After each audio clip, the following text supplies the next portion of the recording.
Of course, si Claudine Barreto ay naapektuhan doon sa ating tinalakay noon dito at sa CFM. Tungkol sa kanila ni Jean Padilla. Hindi nila gustong kalabanin at parunggitan si Marjorie. Nagsama sila ni Jean Padilla dahil sa isang pinasukan nilang negosyo. Sabi ni Claudine, hindi ko pwedeng gawin kay Marge yun. Kapatid ko siya eh. Sabi niya, hindi naman ako tulad niya na masyadong sinaktan ako. Nung kahihiwalay lang namin ni Raymart, talikod daw siya na sinapak. Kaya yung eardrum niya nabasag, nawala. Nalaman ko naman yung isang kwento na kaya daw pala nagawa ni Dennis yun. Hiniwa pala niya yung likod ni Dennis. Pag ganun, lahat ng pinakamahuhusay na espesyalista ang kinukuha mo. Pero bakit hanggang ngayon, ganyan pa rin ang iyong katawan? Baka naman po pwedeng magpagamot ka rin sa mga albularyo. Naku, ito na nga, ang dami naglalabas ang kwento, diba? Na kinulam nga daw siya. At hindi lang basta isa lang kumulang, marami daw. Yung karayom na tumatakbo daw sa buong katawan niya, na may mga basahan pa doon na inilagay, mga ganyan, kung anik-anik, mga insekto na sa loob. Oo, yung barang na tinatawag.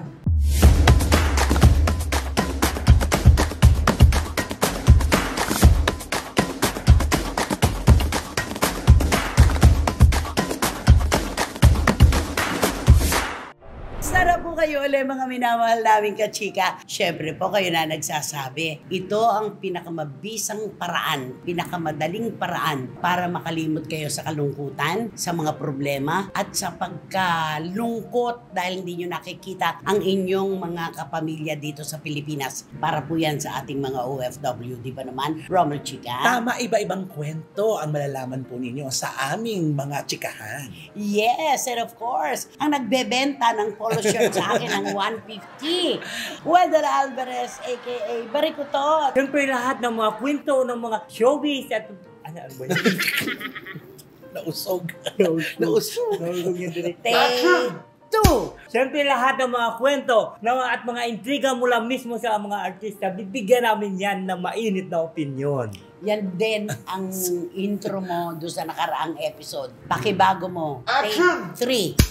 Nandito kami ngayon tatlo, magbibigay kami sa inyo ng mga bagong-bagong balita at syempre, ang mga intriga mula mismo sa artista at bibigyan namin yan ng mainit. Yan pa rin. Baguhin mo. Mag-isip ka ng bagong intro. 4. Nandito kami ngayon tatlo, magbibigay kami sa inyo ng mga bagong-bagong balita at syempre, lahat ng sasabihin namin yan at bibigyan namin yan ng mainit na opinion. Wala nagbago. 4 na chances ang binigay namin sa iyo.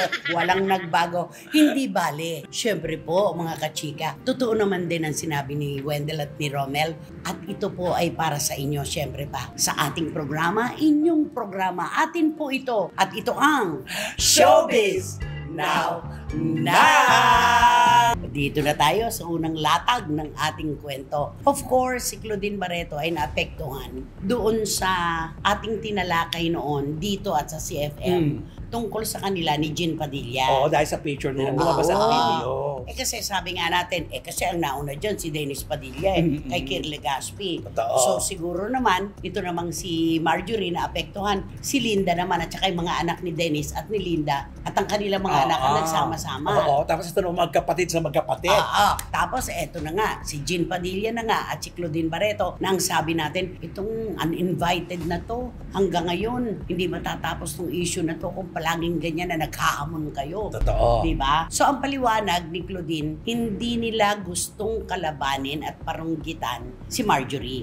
Nagsama sila ni Jean Padilla dahil sa isang pinasukan nilang negosyo. Negosyo ito. Correct. Meron silang trabaho at ito ay ang pagiging endorser ng isang salon and aesthetic center dito sa Giginto, Bulacan. Yung pag-aari ni Yumi Gala. Yung pala yun. Sila pa ang brand ambassador. In fairness naman, sinabi rin naman natin yan. Kaya siguro ito may gagawin, may niluluto. Ito na. May proyekto. Pero sabi nga ni Claudine, kahit naman noon, Nay, alam mo naman, di ba close ako talaga kay Kuya Dennis? Close siya talaga kay Dennis. Kahit nung naghiwalay na si Marjorie at saka si Dennis, si Linda na ang kasalukuyang karelasyon. Yung mga anak ni Dennis at ni Linda, nagpupunta sa kanya. Maayos pala. Maayos.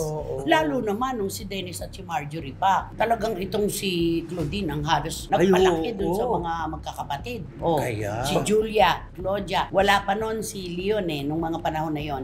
Yung dalawa. Siya nga si di ba? Mama Ang Pretty. tawag sa kanya? Mama Pretty. Oo. Yun nakita ko yun talaga. Shooting, taping, pictorial, pag-shopping, pag-grocery, kahit saan, magkakasama si Claudine at ang kanyang mga pamangkin. At ito yung time na kasagsagan Ay, oo, ng karera ng niya. karera niya na bonggang-bongga Oo, sa Philippines. oo. Parang siya naging sandigan nga ng pamilya. Oo, Yes. noon. Di ba magkakampi nun kasi sila ni Marjorie. Oo. Ang kalaban nila si Gretchen. Oo. Pinatira sila ni Gretchen sa isang nailit na bahay doon sa bangko ni Kuyang Tony Boy Cojuangco dito sa Loyola Grand Villas. Nag-away ngayon yung magkakapatid. Oo. Pinalayas sila ni Gretchen.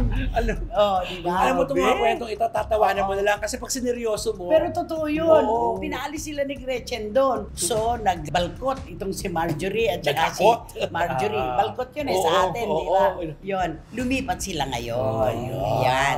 Doon ang kwento niyan. Tapos, ikwento mo pa. Sige, kasi magkwento ka pa. no, kung wala naman kasing videos at mga photos sa'yo, kasi matik talaga tayo, ako, ano to? Bakit ganon? Kasi hindi na natin masaklaw ang iisipin ng mga tao sa nangyayari sa kwento ng buhay nilang Ang pamilya. sabi ni Claudine si Kuya Jean, komedyante. Yun. Akala niya lahat pwede niyang gawin biro. Hindi siya naintindihan. Ayun. Pero wala talaga kayong plano na kalabanin si Marge kasi kapatid ko siya. Sabi Yun, niya, tama naman yun. kapatid ko siya, hindi ko pwedeng gawin yon, sabi niya. Kaya lang, nakakaawa naman si Kuya Jean, di ba? Nalagay sa alanganin. Oo, pero kung katulad dyan, kung ang pag-iisip ng isang tao, pag may galit dun sa isa, yun talagang iisipin niya. Iisipin. O, ano ba ito? Kampi-kampihan na ba tayo Oo, nito? correct. Kaya maghahanap din ako ng kakampi ko.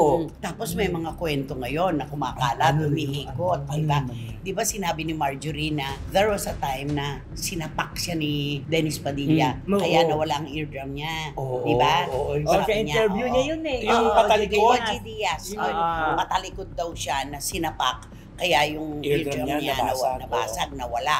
Kailangan niyang operahan. Sa one-on-one ni Ogie Diaz yan. Mm-mm. Nalaman ko naman yung isang kwento na kaya daw pala nagawa ni Dennis yun. Hiniwa pala niya yung likod ni Dennis. Ano? Pag ganun. Ah. Hindi raw pasaksak, pero pag ganyan, nagdudugo. Kaya bilang depensa, gumanon. Ay, Oo. oo. Kaya sa likod nang galing yung sapak. Oh, siyempre pag sa talikod ka, bigla kang gaganon eh. Oo, Di ba? oo. Gaganon ka, di siyempre matatamaan yung Oo, depensa, Oo. bilang depensa. Ang gulo, no? Oo. Grabe. So, nagsisimula na naman ito na issue tungkol sa Actually, sapak.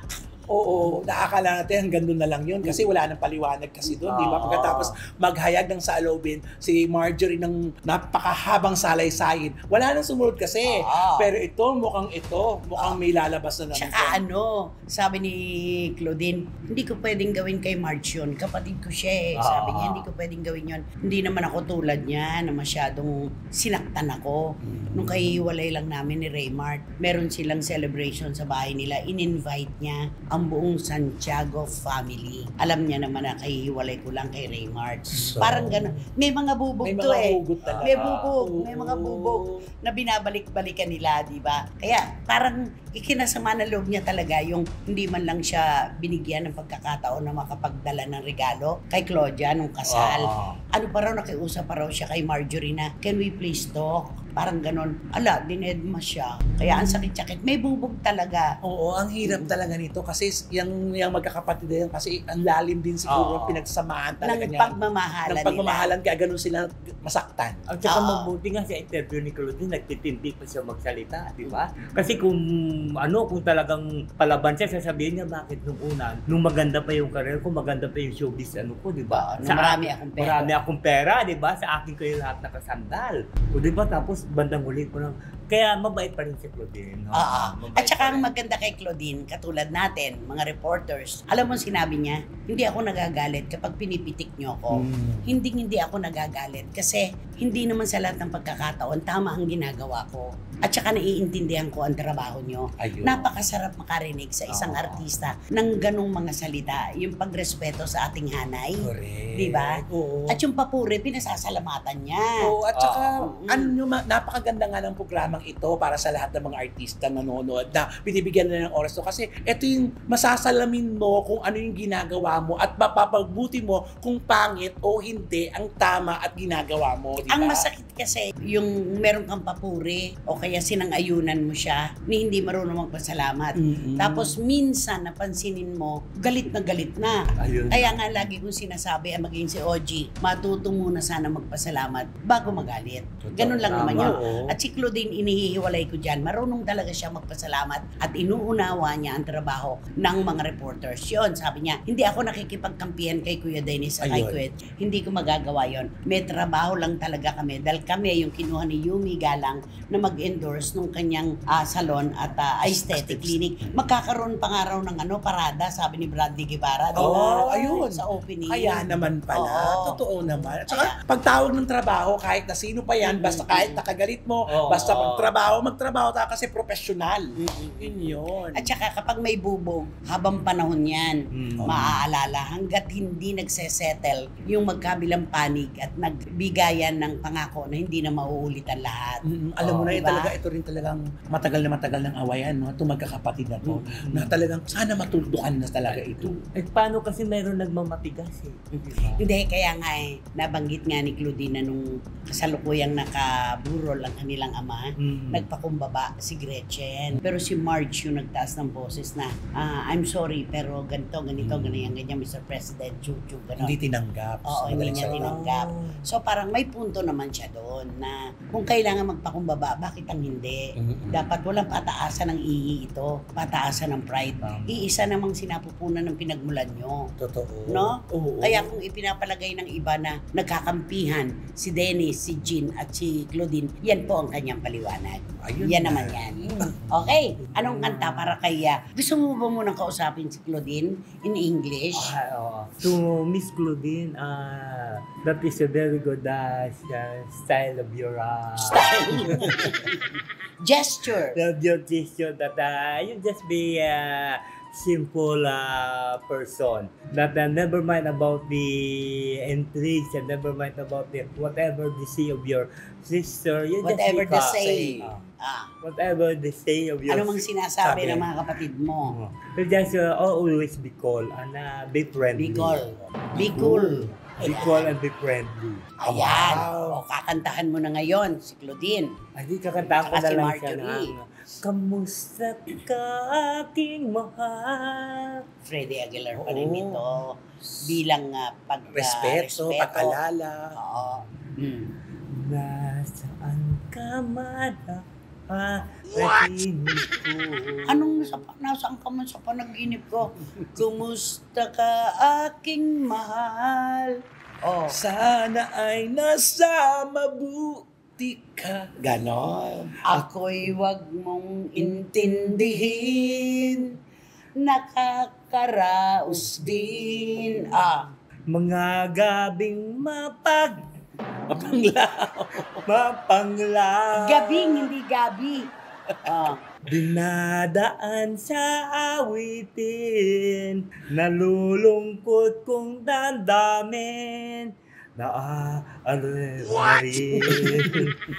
Panaginip Ko'y laging ikaw, sinta.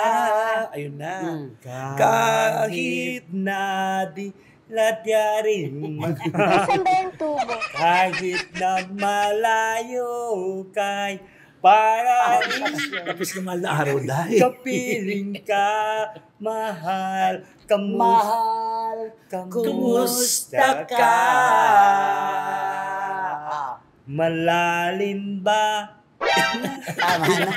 Okay na. Hindi ka na maintindihan ni Claudine at ni Marjorie dyan. Eto na. Ay. Si Gwende lang gusto kong magdala at maglatag itong kwento tungkol kay Chris Aquino. Alam mo kasi marami talagang ang nagugulat at naluloka ito sa kwento tungkol kay Chris Naluloka Aquino.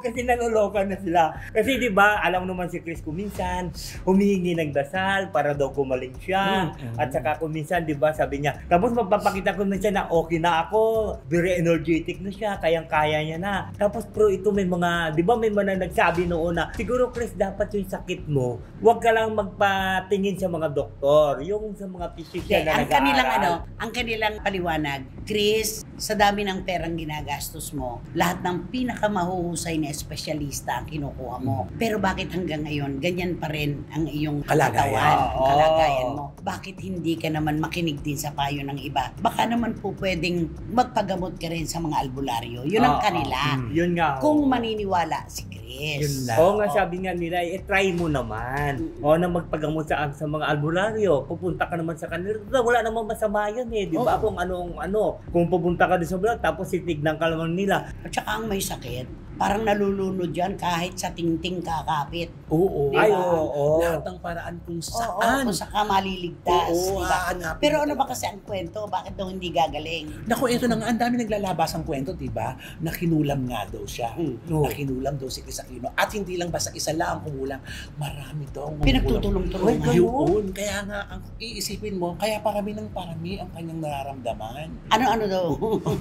Yung karayom na tumatakbo daw sa buong katawan niya, na may mga basahan pa doon na inilagay, mga ganyan, kung anik-anik, mga insekto na sa loob. Oo, yung barang na tinatawag. Diba? Nakakatakot. Kasi diba sabi kaya daw, yung skin. Yung skin, minsan, di ba? Namumula siya. Ang dami may mga beehive. Correct. Tapos kuminsan nagbabrown na o nagbabiolate na yung mga niya. Siguro ibang insekto naman yung pumapasok doon sa katawan niya. Diba? Kaya pero hindi, alam mo na, ang dami ng mga usapin tungkol sa sakit niya, ang dami na nagkomento, pero wala Marami raw mangkukulam na nagtutulong-tulong. Oo, babae at lalaki. Oo, babae at lalaki Ay, daw. hindi kasi naniniwala si Chris Yun nga lang ang mahirap doon, hindi siya naniniwala. Kaya ang sabi ng mga kababayan natin, sa dami na ng perang nagastos mo at pagkagagaling ng mga doktor mo, pero walang pagbabago, baka gusto mo namang itry yung ibang paraan. Pero kasi, sabi kasi nila, kailangan maniwala ka muna. Yes, tama. Kasi doon ka pagagalingin. Ganun ba yun? Oo na parang, kung hindi ka na naniniwala sa bakit hindi i-effect daw sa'yo? Oo, at saka bakit ka magpapagamot sa kanila kung hindi ka naman maniniwala? So, yung faith. Isa yun Siyempre walang epekto yun. Kahit parang kinakontra mo daw. Kahit ano pa kagaling ng manggagamot na yun, kung hindi ka naman naniniwala, useless lang yung paggamot sa'yo. Saka nararamdaman yata ng albularyo pag di ka naniniwala. Kaya sabi niya, kinokontra. Siya mismo mararamdaman na, ay, sinusubukan mo lang ako. Ganun daw yun Oo. So, nilalagyan daw ng basahan ng kanyang katawan. Sabi. Tapos may mga kulisap daw na ipinasok. Mga karayong. Ano ba yan? Maramdaman yung tumatakbo-takbo. Kasi lumalakad ang karayom sa loob ng katawan. Kaya napakahirap naman nun. Wala kaya nagpapayo kay Chris na bakit don't you give it a try? Siguro meron na rin, Nay, sa haba-haba ng kanyang pagpapagamot. Pero hindi lang natin alam, baka naman sinubukan na nila o... Pero alam mo kung ako yung kasama ni Chris, kung ako yung kasama nun. Kasi pagka magpagamot ka, pwede naman yung sabihin na kahit kumuha ka lang ng isang buhok na hibla ng buhok dito ni Chris. O damit. Oo, yung damit. Dadaling mo doon sa manggagamot. Alam na nila kung ano magiging sakit ni Chris. Pero kaso na mahirap si Chris, hindi naniniwala Alam Sa bagay, talaga mulat-mula pa si Chris, hindi naniniwala sa gano'n. Mahirap din. Tayo, nag-aalala tayo, pero siyempre, hanggang pag-aalala lang tayo. Diba? Pagdarasal para sa kanya. Nakakalungkot Ang kailangan niya, sariwang hangin, kasi bawal sa kanya talaga ang maraming dahil yung allergy niya. Yung pollen. Bawal ang pollen, bulaklak, marami, alikabok. So kailangan, nandun siya sa isang lugar na safe siya. Okay, sabi mo nga, di ba? Kaya nga, tinanong siya ni Dindo Bularis kung nasaan siya. Sabi niya, nandito doon siya ngayon sa isang dagat na malapit sa dagat sa Dalampasigan. Ayun. Doon daw siya nakatira sa Dalampasigan ngayon.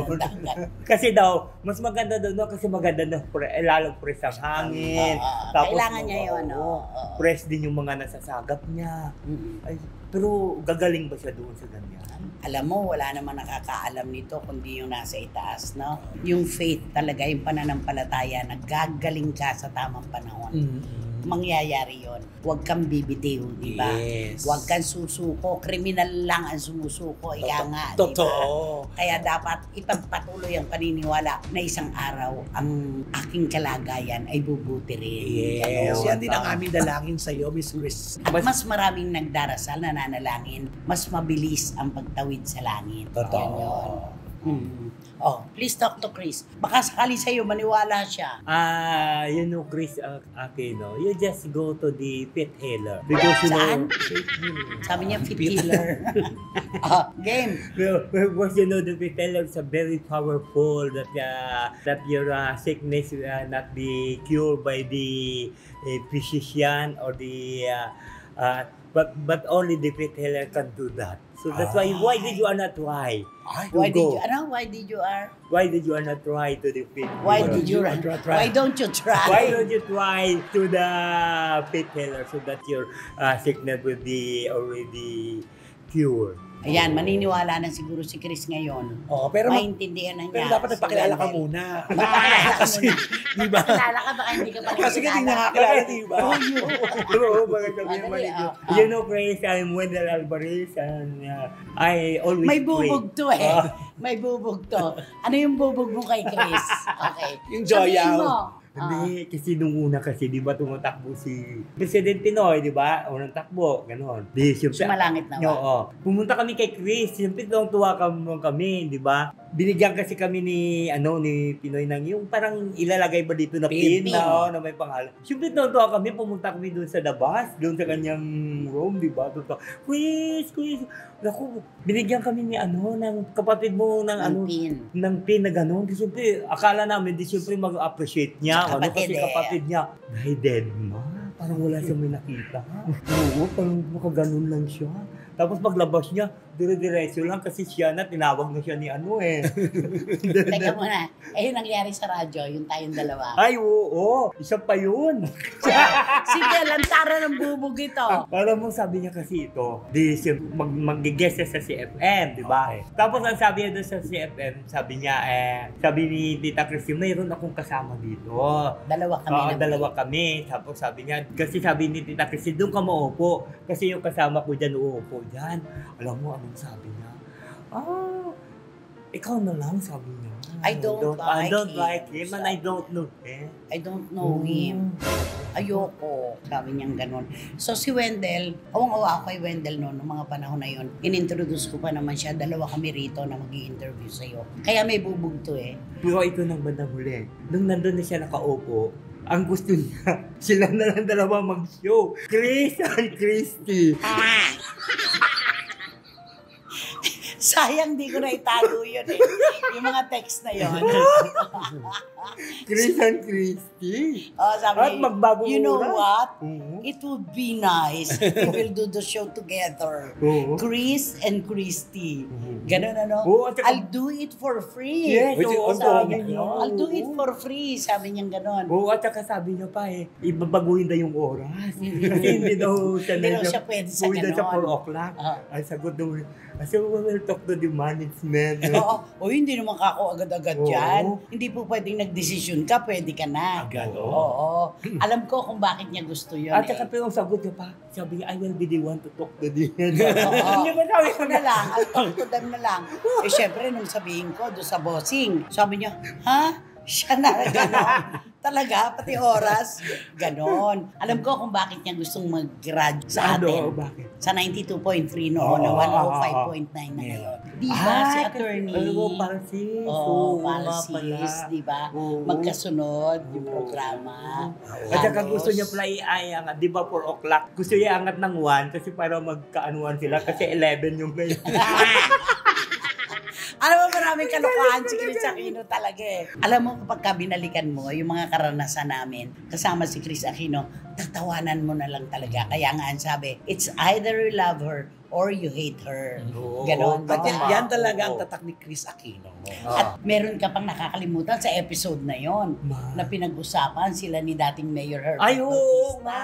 Ano sabi niya? Yung tungkol doon sa card na pumunta doon sila sa Europe. Ibang bansa. Kung sa ibang bumili bansa. relo. Oo, tapos siyempre magbabayad na. Ay, yung card pala ni Mayor Herbert, deny. Oh, yung, no. Ba yun? Yung walang pundo.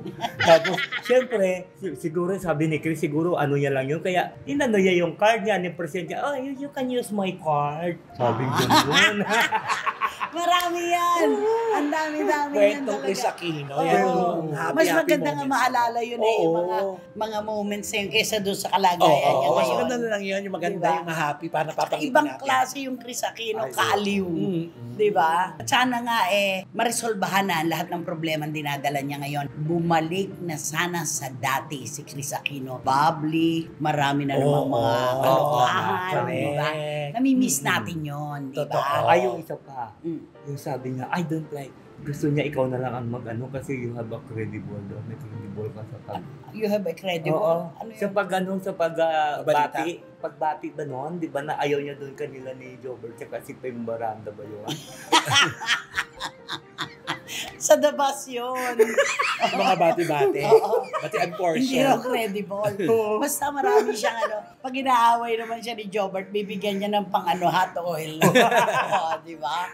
Ay nako, nakakaaliw talaga. Ay nako, sigurado ngayon, pumahalakhak ng walang sound. Si Wating-Wating ng London at si Tita Ace hindi malaman kung ano gagawin. At lahat ng mga SNNers, CFMers, gusto pa ng mga kwentong Chris Aquino. Oo, No? nakaka-good vibes kaya yung mga ganyan. Oo, Kaya totoo ngingiti yan. ka talaga. Oo, nakakatawa lang. Oo, nakakatawa. Tatawanan mo. Isa siyang malaking komedya. Okay, sino ba kasi yan? Sino ba yan? Sino nga ba yan? Sino ba yan? Okay. Nako, ito, mas lalo kayong magiging komedya nito sa kwento kong ito. Ay, Oo.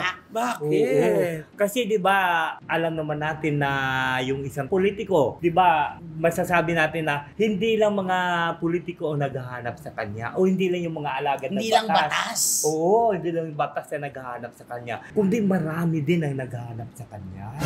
Wala ba siya dito sa bansa? Wala dito siya. Kaya nga ito nalulungkot yung mga tao dito. Nalulungkot yung mga pulis, nalulungkot yung mga alagad natin, mga alagad ng batas natin. Puro yung mga taong mas lalong nalulungkot. Ay, apektado. Apektado. Bakit naman Bakit? nalulungkot? Ay kasi nga, di ba? Nung una kasi, saganang-sagana sila nung nandito pa yun. Oo. Kahit ano lang yung sasabihin nila, kahit ano lang yung nagbibigay ka agad ito. Have kagad. Oo, habe. Ay, Sheena. Generous. Isang call mo lang, di ba? Oh, sige, magkita tayo sa ganito. Yung pagdating doon, give ka agad kung magkano gusto mo hihingin. Ano to? 100,000? Ganon. Oo, hindi lang. Ay, Grabe naman to mag-give. Oo. Ay, mayroon pa nga kuminsan isang actor ito na kinuha niya. Bago sila dumating, pina-close niya yung isang Resort. niya. Yung Kilala ko pina-close. yan. Oo. Kilala ko yan. Naku, pina-close niya.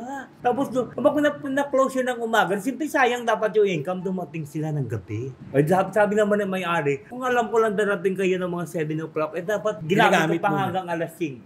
Ba't yun ang natype niya, hindi yung kapatid? Ay, siguro mas magaling ito. Baka siguro may Felix Bakat yun. At meron pang isa, di ba? Ay, oo, meron pang isa.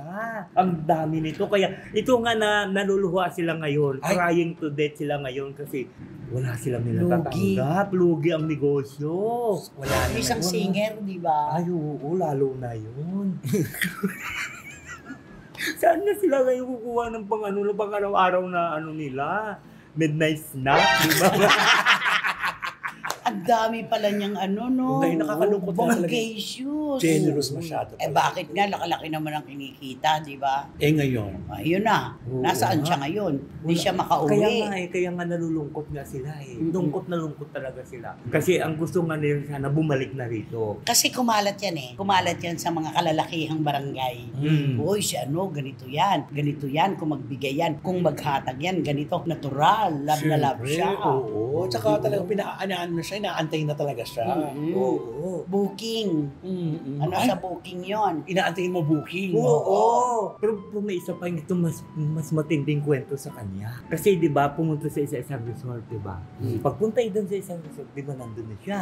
Maaga siya dumating kasi ang booking darating. Yung darating yung booking eh. Artista yung booking na yan. Oo, artista ito. Pagdating ng booking, bumalik. Siyempre nagalit yung bugalo. Bakit nagalit? Ay kasi siyempre, sabi niya, ano ka ba? Payable na tayo at malaki tong... Payable. Oo. Malaki tong binayad natin. Bakit naman tatalikuran mo? Sabi niya, sayang itong binayad. Alam mo na sagot ng artista, sabi niya, I don't like elephant. Totoo. Oo, I don't like Like an elephant. elephant. Grabe. kasi yung pagdita doon, nakahiga na siyang gano'n. Kasi siyempre, alam naman, malaki ito, Parang di ba? elefante. Oo, malaki ito. Siguro, di ba? Di ba, nung umanong siya sa tubig, parang gumanon pa yung tubig. Nag-overflow. Nag-overflow. Naubos yung tubig. Ay nako, itong politikong ito, laman ng mga balita ngayon. Oo. As in, super. Oo. Siya ang lagi tinatanong, kailan ba siya uuwi? Dali-dalian Ay, na raw. oo, hari-hari na. Bilis. At saka hindi tayo ngayon anuhin ito. Kasi kunting problema lang tayo, mas malaking problema yung hinaharap niya. So, dapat bilisan. Oo, dapat Bilisan. hari-hari na. Hurry up! Ganon. Oh, nako, isang word lang yon. Pero sigurado nabuo na ang inyong pangarap kung sino ito. Wala na namang mauupo ngayon sa row 4 na katabi ang mabahong basurahan at walang. Electric fan. Sigurado yan. Kaya naman, mag-like, mag-share na po kayo. At pakisama na rin po ang Romel Chica Vlogs ko. Maraming salamat po. Ay. Siyempre, wala kayong dapat gawin kundi hit yun ang bell na ito para magkaroon kayo ng notification, makatanggap kayo ng mga bagong upload na videos ng SNN. At palagi ko na paalala siya na please, don't skip. At supportahan nyo aming Showbiz Now na especially to yung aming TikTok. At maraming salamat pong muli sa inyong lahat mga kachika, mga minamahal nating kababayan. Sabi nga ni Wendell, pangtanggal po ng pansamantalang lungkot at stress ang ating programa. Salamat po sa inyong inspirasyon. Hanggang sa susunod na sultada po ng inyong programa, ating programa, ito po ang Showbiz Now! Madilim ng iyong paligid, Bulag at gabing wala hanggang, mapalad ka kaibigan, Diyan kanilang pakikinggan. Pipi. Pipit maman sa kamunduan.